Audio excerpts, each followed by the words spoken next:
Welcome, everybody. I'm Catherine Bracey, founder and CEO of the Tech Equity Collaborative. Thanks for joining us for this very important conversation on single-family zoning. We are just waiting for the room to fill up, and we will get started in just a moment.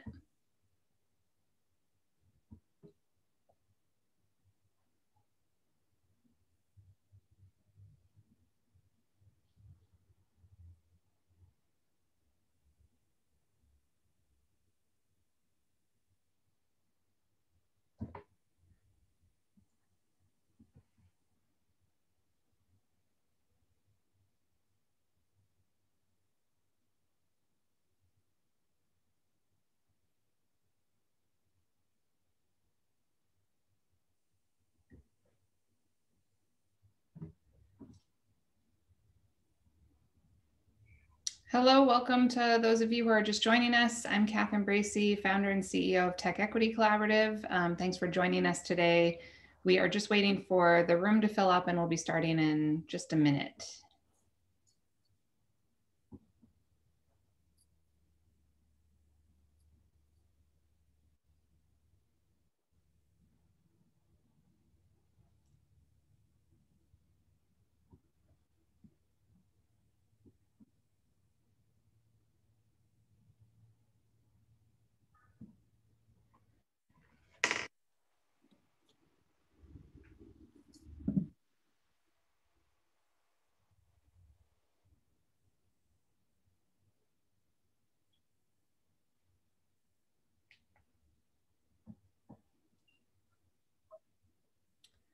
Okay, let's go ahead and get started. Thanks again to everybody for joining us. I am Catherine Bracey, founder and CEO of the Tech Equity Collaborative. And we're really happy to have you here to discuss this very important topic, single-family zoning, and the phenomenon we're starting to see across the country of really questioning the practice and making moves to outlaw it. But before we get into that conversation, I just want to introduce those of you who are new to Tech Equity to us and what we do.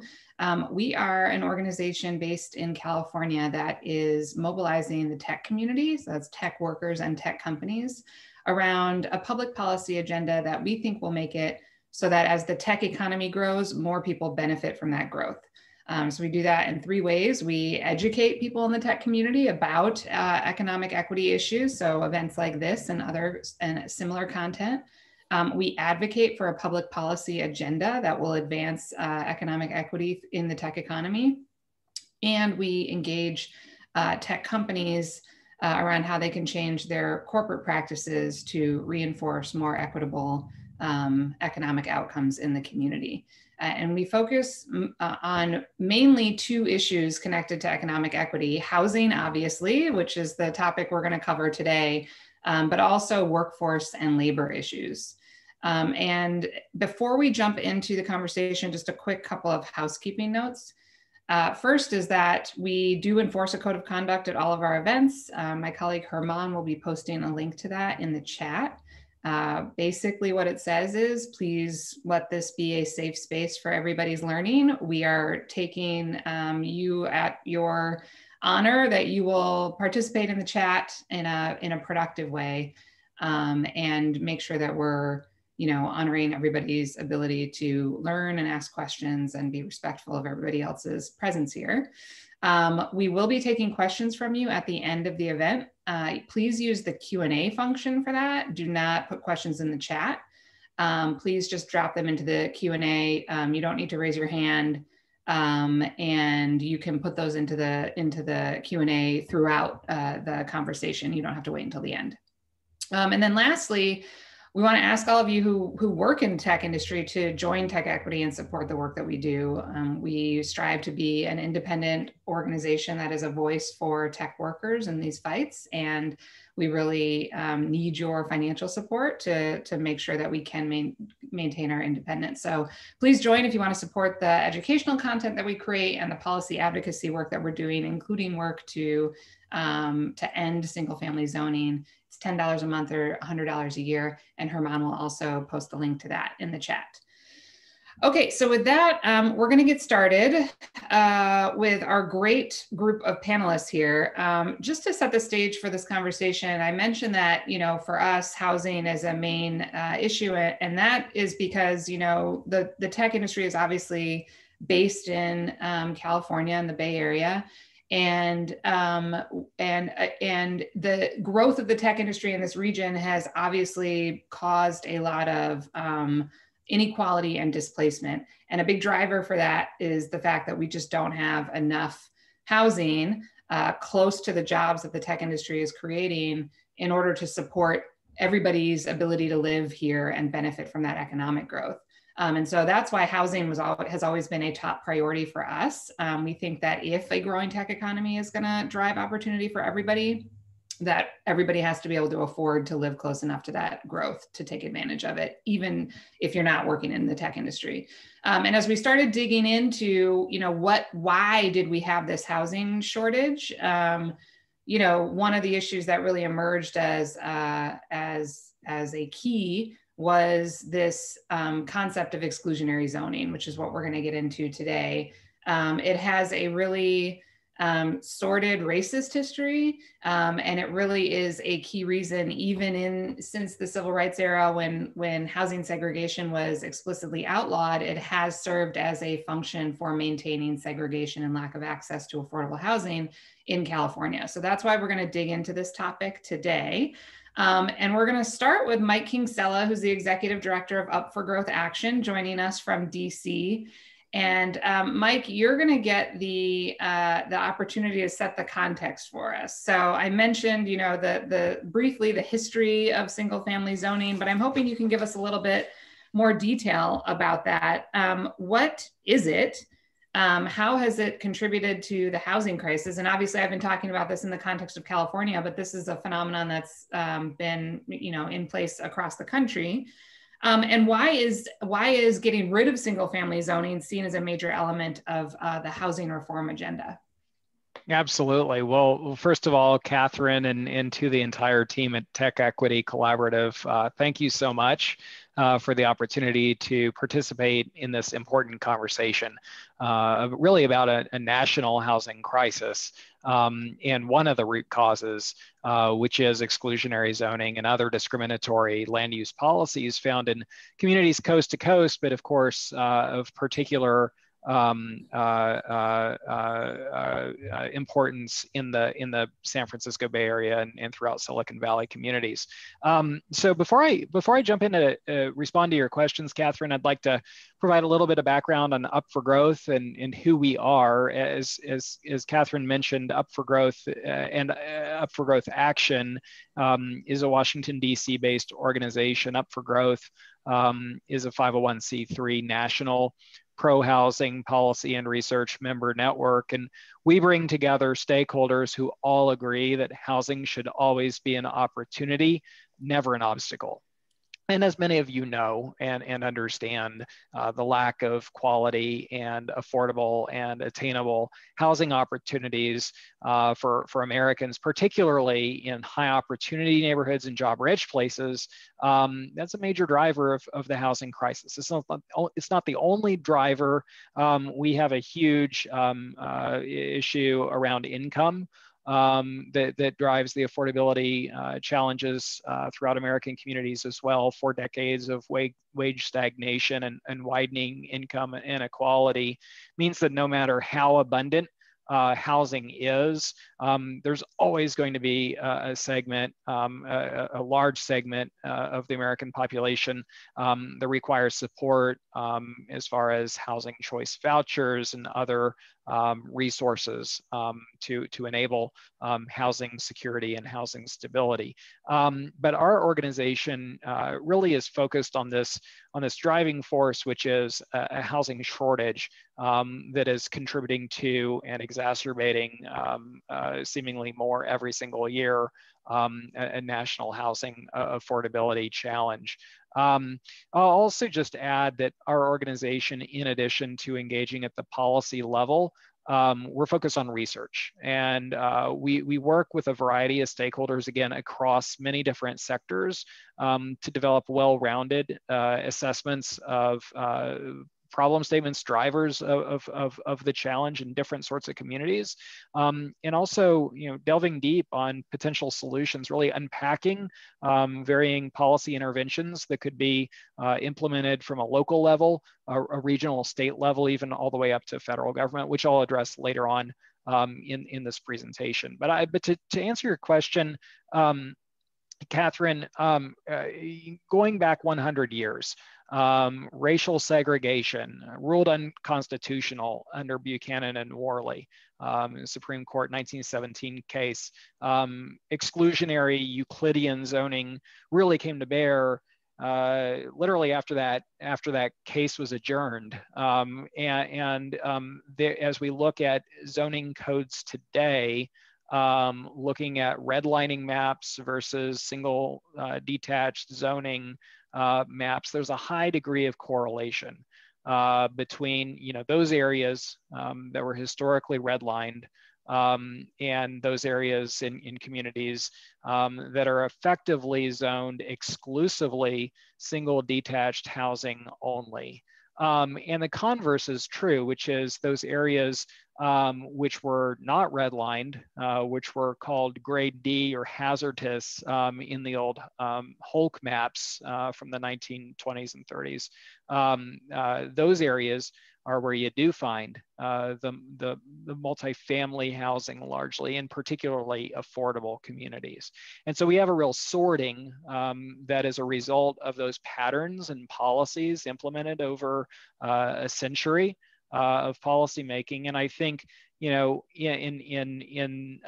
today's environment of a myriad of crises converging from a racial reckoning to discussions around climate change and environmental impacts of land use and a severe housing affordability crisis, I think we have renewed interest to tackle these issues at a land use policy level. Actually, can I just back up 1 second, because we might need a 101 just on zoning generally. Sure. So you mentioned kind of, so I guess here, let me ask you if this is accurate. It used to be legal to literally say Black people are not allowed to live here, or what insert group that you do not like, you are not allowed to live in this neighborhood. That became unconstitutional because of a court case or court cases. And cities and others looked to other ways that they could enforce segregation without violating the letter of the law. And zoning, which is the process by which cities get carved up into rules are made about what can be built where and what kind of business can happen in what neighborhoods. That became the process through which segregation was enforced implicitly, if not explicitly. And that one function of the zoning code that was used was to create neighborhoods where you could only build single family homes, because those were only available to white families generally, because of redlining and the fact that mortgage companies would not it was very difficult for Black and other families of color to get mortgages for single family homes, basically. That's absolutely right. That's absolutely right. And so now we're in this era where, we're looking at a huge racial reckoning, obviously, and a recognition that housing segregation still persists, despite, we've kind of zoomed forward past a whole bunch of other court cases and policymaking decisions, and hopefully Rigel and Alan maybe get into those.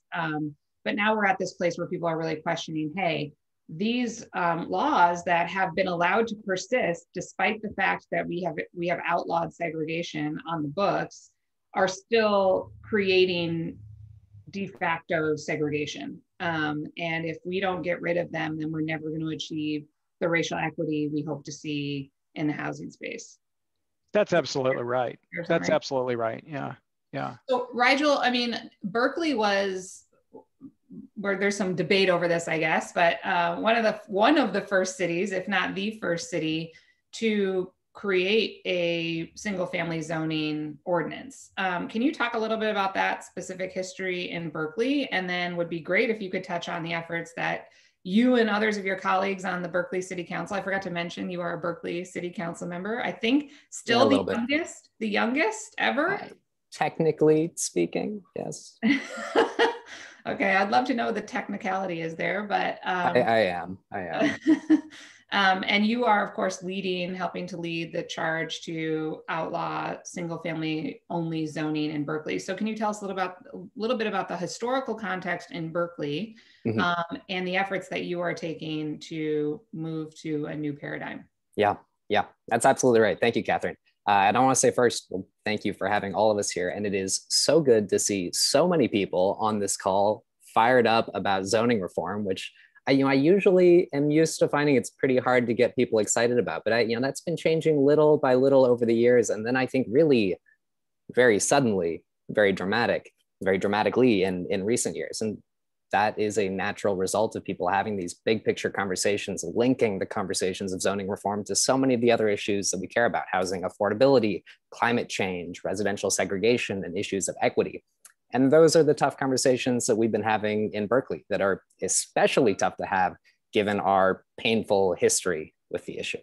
To contextualize myself just a little bit, I live and work in Berkeley today, but I grew up in St. Louis, Missouri, actually one of the most segregated cities in the country, leaving home in St. Louis for Berkeley in fall of 2014, just as the Ferguson uprising was happening and sparking so many tough conversations about the legacy of segregation in the city of St. Louis and how those decades of context had laid out the kindling that would spark that moment.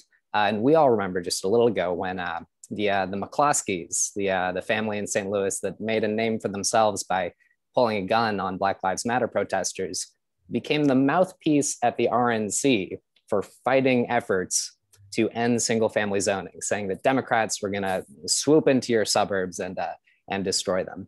And that was painful for me as someone from St. Louis who loves that city intimately.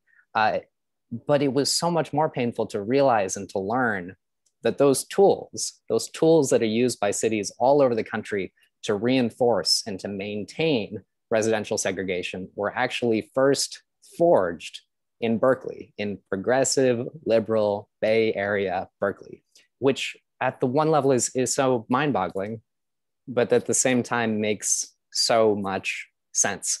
It was in 1916, I think, primarily a result of the advocacy and work of an individual, Mr. McDuffie, a developer in the area.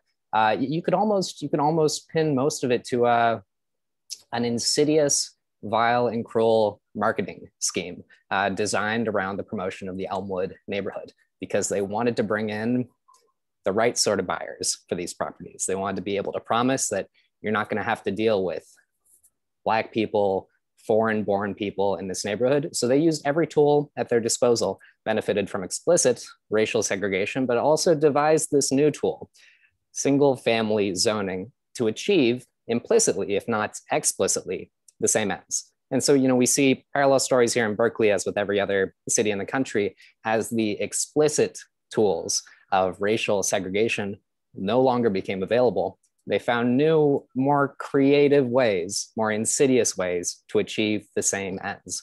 Here in Berkeley, it was Grove Street that was the explicit red line in the city of Berkeley. Some decades later, we renamed that Martin Luther King Way, and in doing so, ended racism, of course. But the effects of explicit segregation in our city are present to this day, as Mike alluded to. You look to our explicit redlining map, and then you look to our zoning map today, and the bulk of the single-family zoned residential areas in our city are still the whitest, most wealthiest enclaves of our city, the best resourced enclaves of our city, that are effectively inaccessible to lower income people and to so many people of color. And so today, for the city of Berkeley to be tackling this fight, to be one of the first cities in the country, I believe the second in the state of California, we followed Sacramento by just a couple of weeks, and I'm glad there are half a dozen other municipalities trying to take this up now, to tackle this issue head on and name it what it is, name its history what it is, and look to meaningfully redressing it is so significant. What does redressing it actually mean? Like, what is the functional, we're getting rid of single family zoning. Does that just mean free for all, or what replaces it? Yeah, free for all, pure chaos. Now, so in our upcoming housing elements, which every city in the state is going to have to look to their upcoming housing elements. What's a housing element? That's a great question. The state imposes requirements on cities to zone for a certain number of additional units that they need to meet regional goals for housing production. But cities have a lot of purview and say in just how they do that, just where they do that. And if you just look to the areas and cities all over the state that are zoned for multifamily zoning, multifamily housing already, and further concentrated those areas, that's one way that you could achieve the production goals that you need to.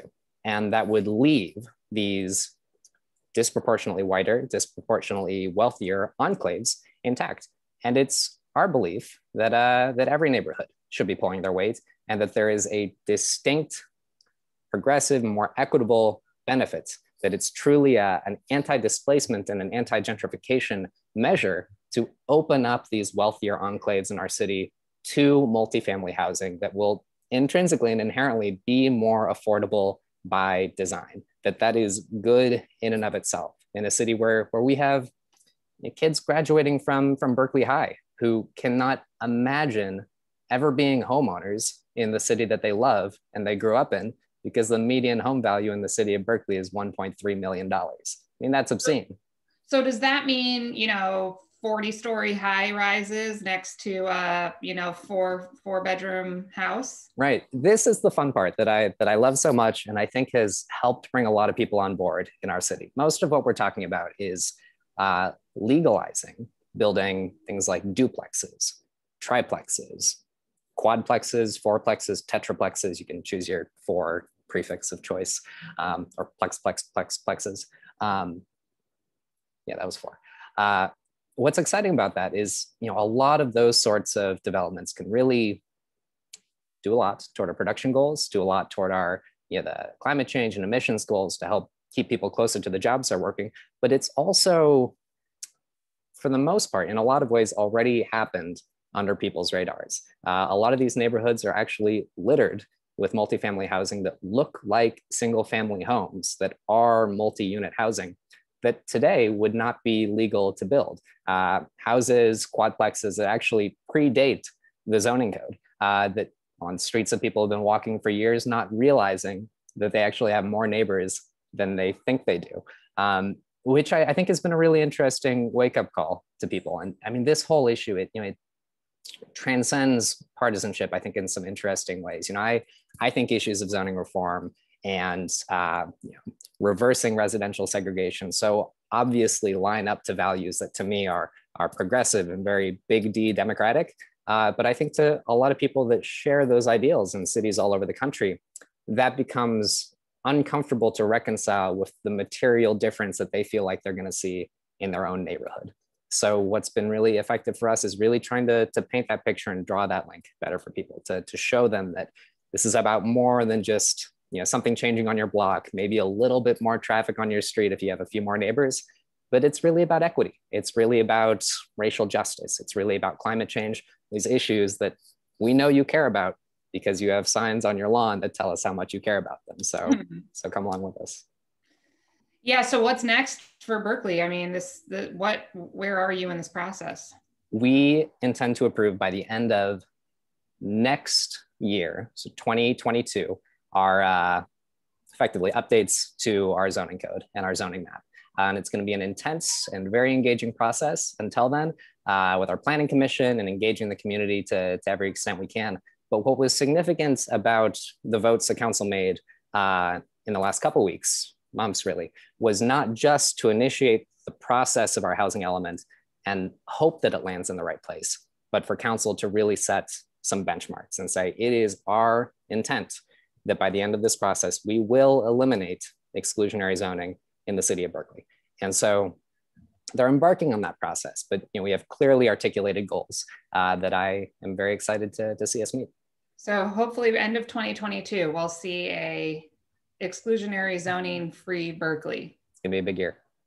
And Alan, welcome to you joining us from Oregon. Very exciting to have our neighbor to the north. You're the executive director of the Fair Housing Council of Oregon. And Oregon and Portland have been actually, I guess Portland was first, and then the state of Oregon adopted a ban on exclusionary zoning or single family home only zoning. And you're a little bit ahead of where Rigel is in Berkeley. You've kind of been at the vanguard of this. So I'm wondering if you can sort of give us a report from the future. What was the experiment like in Portland and in Oregon, and how's it going? Yeah. Well, I think thank you first to Tech Equity Collaborative for having me here. This is such a fantastic conversation. I'm just, as you can see from my face, I'm just delighted by everything that's been said so far. I'll follow up Councilor Robinson's lead and tell you that yes, a year from now, when you get those comp plan and codes in place, that you will end all of the housing affordability and exclusionary practices that have existed in the history of your city. That's just how it magically happens with this process, right? Is that true? Well, of course, I'm being facetious, Catherine, because it's a long process. And the interesting thing to me about what happened in Portland and Oregon, and you're right, Portland actually started out ahead of the work that the state had done around reinstituting or re-legalizing missing middle housing. Although the interesting part about what happened in Portland was the project here is referred to as the Residential Infill Project, which had an unfortunate acronym called RIP, R-I-P, was that it actually was initiated through a process where, and you're experiencing it in the Bay Area, where you had neighborhoods that were having tear downs and having big McMansions built next to them, right? So this process really initiated to say, wait a minute, how do we control that process? How do we control the form and function of what's happening in our neighborhoods? And what you saw in that 4-year period while this process was evolving was this evolving conversation about racial equity, about the racially exclusionary nature of this history of housing. And Councilor Robinson pointed out, having been from St. Louis and Ferguson, and the roots of some of that conversation in the Black Lives Matter movement and what happened in Ferguson. And that actually is also the roots of the book that Richard Rothstein wrote, The Color of Law. One of his very early articles was about the killing of Michael Brown in Ferguson and its relationship to racial segregation. So you began to see this evolution of that conversation. And so the city of Portland was working on their residential infill project, and then the state of Oregon started to work on a very similar project to say that we wanted to end that exclusionary nature of single family residential zoning based on its racist history. But that wasn't how Portland's conversation had originally started. Some of its outcomes are starting to head that way, and that conversation headed that way, but that's not how it initiated. So in Oregon's process, then that became part of the conversation. And I think, if I was to say, here are some things that you ought to think about in Berkeley and Oakland and other places that are kind of coming up behind us in this, I actually have a 5-point plan that I'll share with you. And I've thought through this before.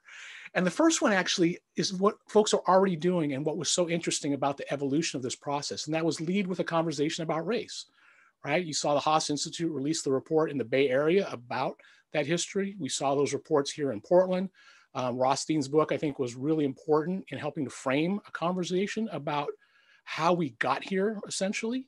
Yeah, and for those who don't know, just to say, The Color of Law is a seminal work for us, for Tech Equity. It's personally the most important book I've read in the last 20 years, probably. And if you haven't read it and you're interested in this topic, you have to read it. And I'm hoping Marianne or Herman can drop a link in the chat so folks know what we're talking about. Go ahead, Alan.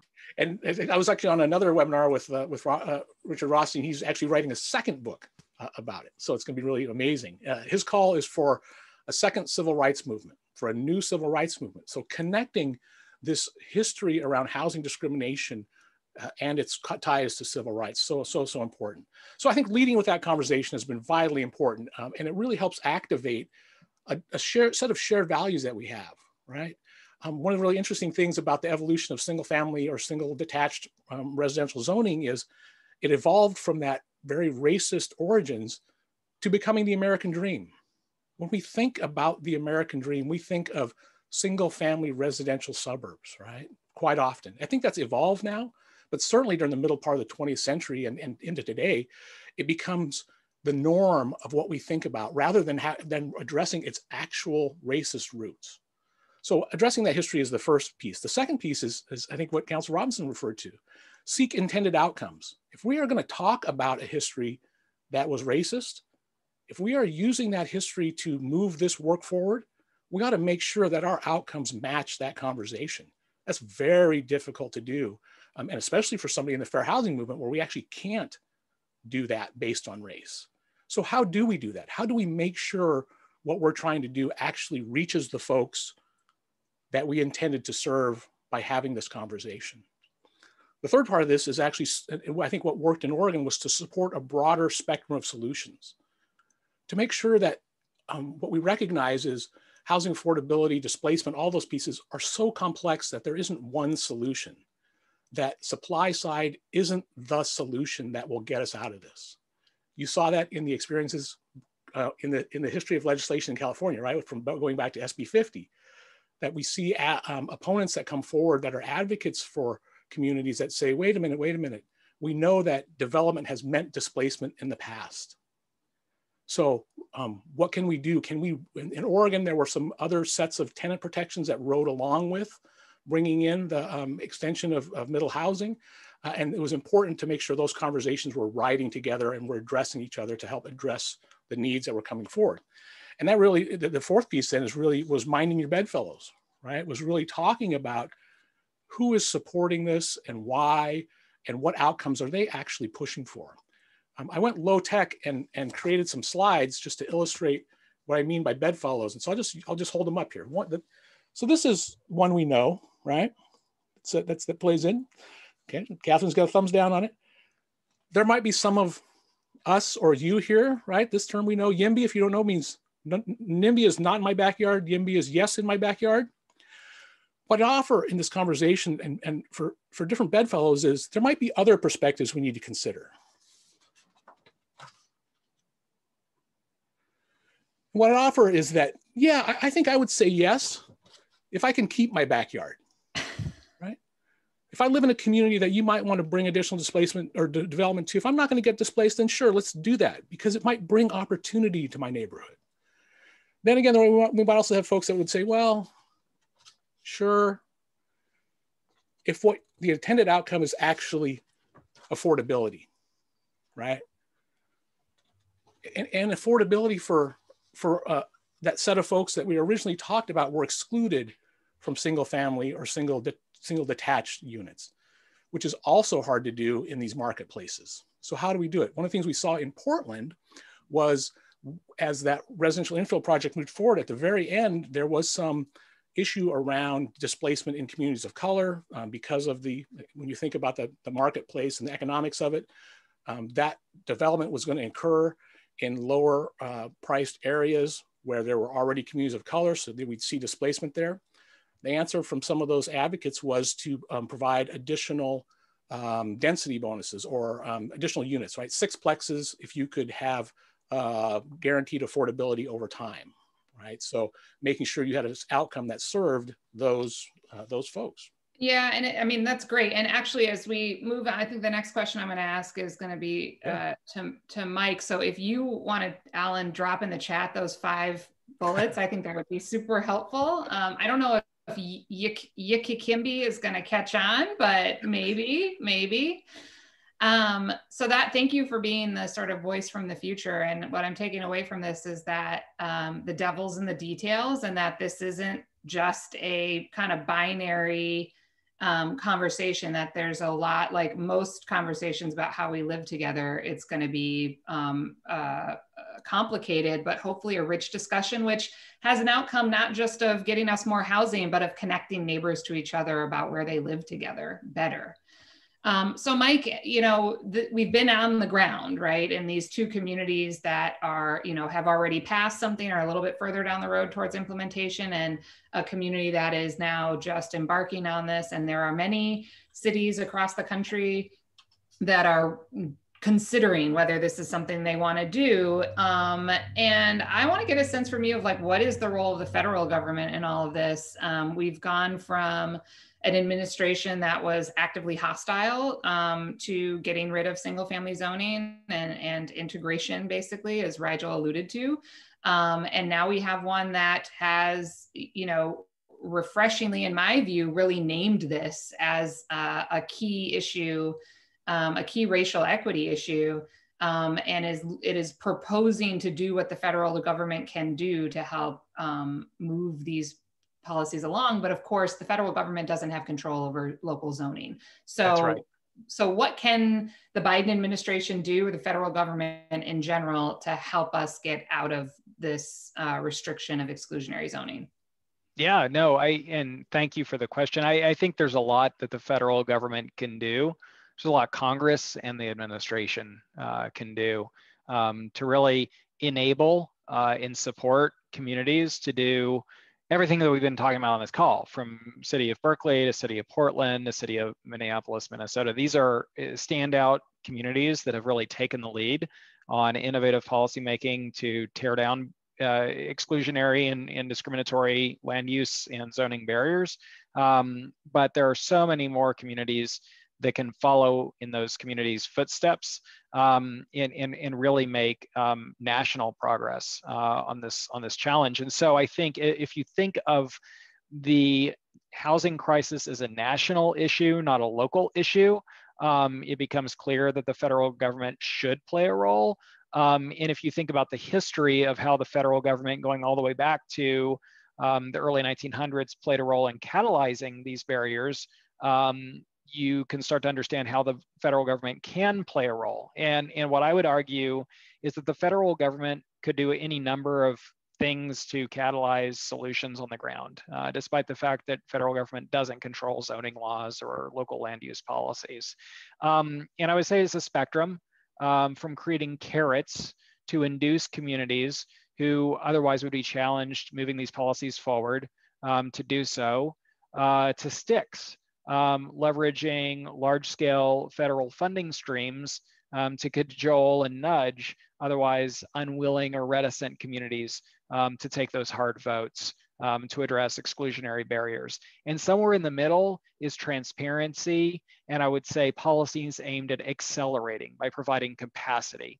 And so the Biden administration a few weeks ago released the outlines of its American Jobs Plan, which is the big infrastructure package push of which, in addition to roads and rail and highways, they're including a number of what are called social infrastructure elements, including housing. Actually, housing in total represents about 10% of the American Jobs Plan proposal. And specifically, the plan suggests eliminating exclusionary zoning and harmful land use policies by providing competitive grants to communities to tear down these barriers. So if you think of it this way, there's a lot of communities, particularly now coming out of the pandemic, that are otherwise cash strapped for resource just to manage the basic essential functions of municipal governance. In this environment, it's going to be really hard for communities to engage in the type of community outreach that we've seen in Berkeley to Portland to Minneapolis, the necessary work to build the support for policies aimed at tackling exclusionary zoning. And then the other element, of course, is, to say we're going to, and I think Alan alluded to this, to say we're going to wave a magic wand and eliminate exclusionary single detached only zoning is one thing. To actually do it and amend the zoning codes and create those processes and pathways for the actualization of that policy intent, that's quite another thing. And so, so the Biden administration has proposed a $300 million local housing policy grant program. There's corresponding legislation that has actually already been introduced in Congress. It's a bill called the Housing Supply and Affordability Act. To Councilmember Robinson's point, It's bipartisan, led in the Senate by Senator Amy Klobuchar, co-sponsored by Republican Senator Rob Portman of Ohio. And in the House, it's led by Congresswoman Lisa Blunt Rochester of Delaware and Congresswoman Jamie Herrera Butler of Washington State. So it's bipartisan, bicameral, and I think this is one of the lowest hanging fruit for the federal government to really enable more communities to do what Berkeley is doing, to do what Portland has done, which is provide money specifically for policy design and implementation to do the work of tearing down those barriers and creating pathways for communities to create more inclusive housing outcomes for their folks. So, and I guess, maybe we'll get back into this in the Q&A, which, by the way, folks, if you have questions, please drop them into the Q&A while we have the chance. I want to come back to you, Rigel, and probably Alan as well. There is some pushback on these proposals, and it's not just from the traditional NIMBYs of the world. There has been some concern that by eliminating exclusionary zoning, you actually may have the unintended consequence of exacerbating displacement and inequality. I'm curious if you can speak to that concern, how that has shown up in the conversations you've been having around these policies, and how you mitigate against that potential unintended consequence. Certainly. And I think that is exactly what makes me so excited about the fact that Berkeley is leading in this work. We're one of the cities in the state with the strictest, most ambitious tenant protections. We have a robust rent control program. And for us to also be leading in this supply and production conversation is really significant. I mean, that's what the 3 Ps: production, preservation, and then the third one. Protection, preservation, and production. There we are. We made explicit in our recommendations to staff and the Planning Commission to consider exactly these issues, to look for feasible ways to generate below market rate units in projects that would benefit from this sort of upzoning, to look explicitly at demolition protections and see if we can prevent rent controlled units for ever being eligible for demolition for projects using exactly this sort of upzoning. These sorts of considerations that will make sure that what we're doing really is about equity, really is about this community and responding to the dire needs that we have.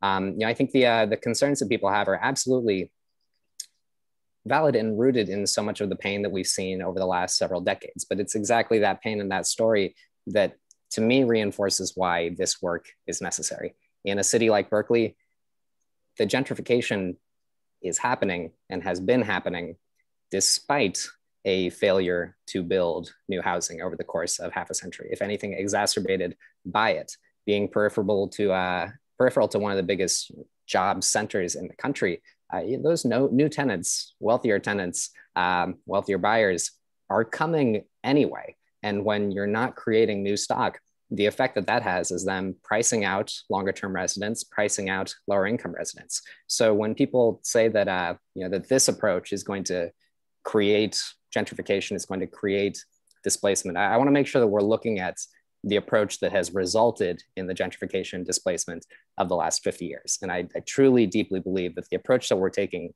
really is an anti-displacement measure that will make it more possible for Berkeleyans to stay Berkeleyans, for people that grew up here to be able to afford to live here and be homeowners here, and for aging Berkeleyans to find creative new ways to age in place. And I think that's why that level of intentionality around the issue is why we ended up with the unanimous votes that we did.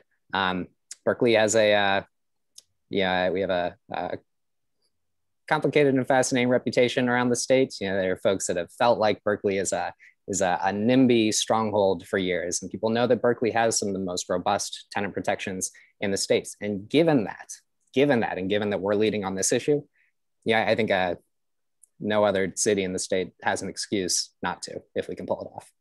So Alan, quickly before we go to Q&A, did this come up? How did it come up in the conversations in Portland and in Oregon? Yeah, like I said, at the end of the RIP process, it did, when it looked like there was some potential for displacement in communities of color. And what you saw come from advocates was this intentional piece around additional units for affordability. And I think that the underlying piece is exactly what Councilmember Robinson is saying is, and I put in my 5-point plan, and when you introduce this, Catherine, you use the word unintended consequences, right? And what I would frame is that we ought to no longer accept unintended consequences. But what we ought to be looking for and seeking are intended outcomes. So if we can identify what those outcomes are up front and be held accountable to those, then that's how we can start to mitigate that, rather than say, well, let's charge forward with development and there may be unintended consequences. So we know what is going to happen, and communities know what are going to be happening. And so we need to make those conversations happen up front in this work. And we saw that both in the residential infill project.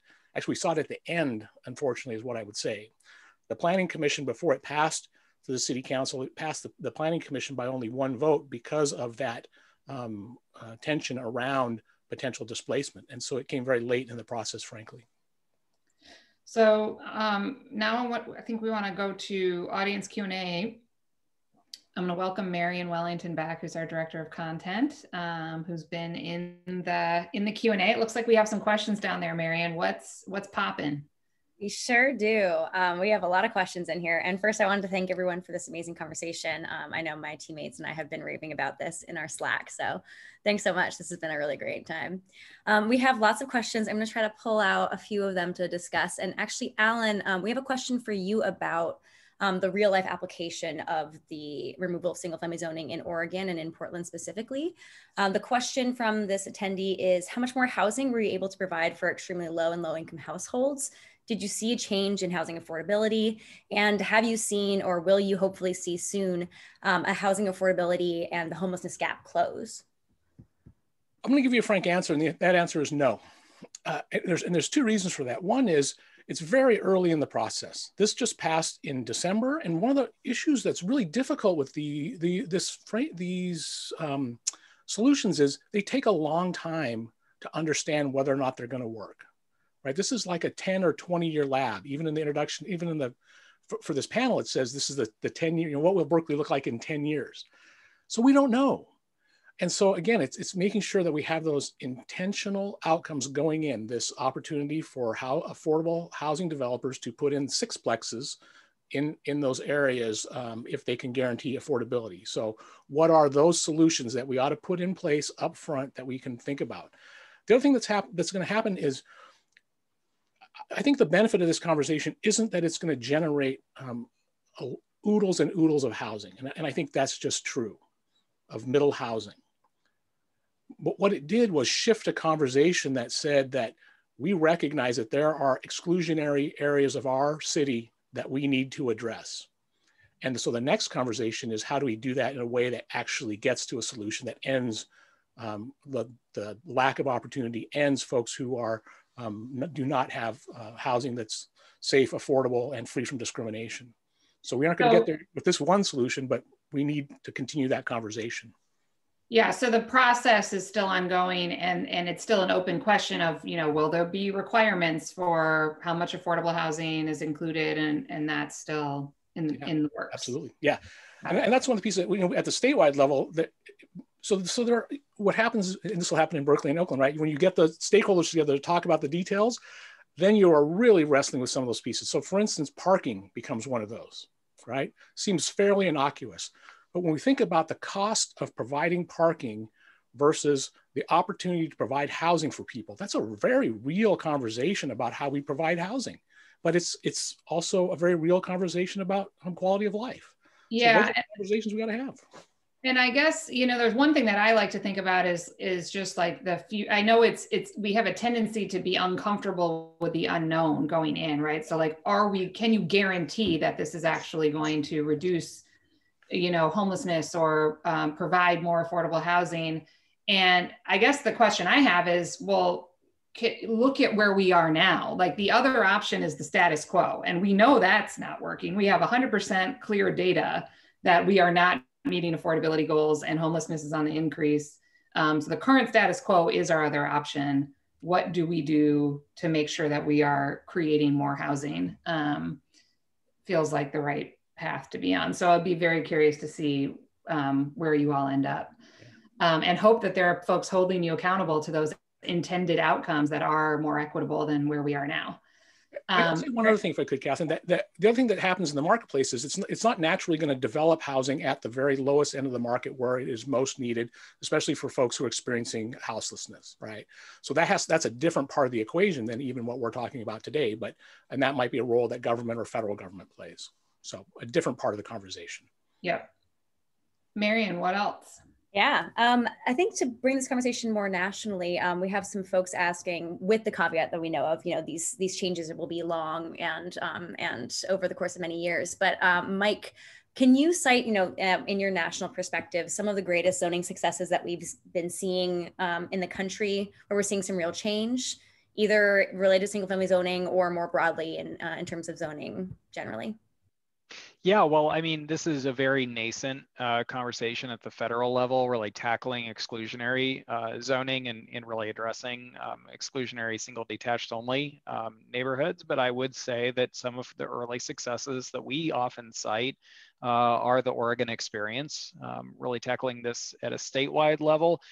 Housing markets are regional, not local, and not constrained by citywide boundaries. And so we think what Oregon has done from a statewide perspective is really promising, and we often point to that as an example. I would also point to Cambridge, Massachusetts, which recently moved toward similar policy, but really thinking larger, thinking about up to, I believe, 50 unit apartment buildings in these single detached zones. And so I think there's a lot of promising work in this space from a national perspective that is happening. I would also be remiss not to mention the conversation around transit and housing. I know Alan, I believe you or Catherine brought up SB 50. I think to your point, are we going to build out of the shortage just through missing middle? Of course not. It is, though, by the way, one of the lowest cost housing typologies to produce, which you can in the cost. Can you just definition of terms, missing middle? Absolutely. So missing middle. So we all know the 50-unit mid-rise apartment building. We all know single-family homes. There used to be a bunch of stuff built in the middle, from duplexes to cottage clusters, courtyard apartments. Post sort of World War II suburban expansion, not much of that got built. Zoning codes were modified, really zoned out that type of housing community. And so there's a real push, Portland's policy, Berkeley's policy being some examples. And so that's really trying to address housing needs sort of in the middle, higher level of density, but not mega housing communities. And that's some of the most affordable housing options to build, and therefore some of the most affordable options to produce to renters or even would-be home buyers. But I would also argue that we should consider opportunities to feather in higher density communities where it makes sense, where we can leverage investments in infrastructure like transit, like town squares. And I think moving forward policies, perhaps more moderated versions of Senate Bill 50s or more opt-in policies, that's where we think there are additional opportunities to really get at the full spectrum of housing needs. And Senate Bill 50, for those who don't know, was proposed by Scott Wiener in California and would basically loosen development restrictions near transit centers and jobs-rich areas. There's a version of that is actually on the table this year in California as part of a larger package. So we'll see where that goes. Marion, I think we have time for one more. Great. I saved the spiciest for the end because I thought that would be fun. This one's for you, Rachel. We have someone from one of the attendees. I know. I'm sure you've never gotten a spicy question on this topic. Bring it. So this attendee says, NIMBY groups like Livable California use feigned concern for displacement to reinforce their agenda for exclusive neighborhoods. And this attendee says that they find themselves confused when trying to parse candidates or policies they should support. So the question for you, Rigel, is there a good way to distinguish legitimate concerns about displacement from those that are using false concerns for marginalized groups or concerns about the environment, such as CEQA, which is the California Environmental Quality Act? So this is basically like NIMBYs dressing up their arguments in the language of equity to prevent the move towards, I guess, more production of affordable housing is what you're referring to, Marion? Yes, exactly. And I pass it to you, Rigel, because I imagine you've had some experiences with that in Berkeley.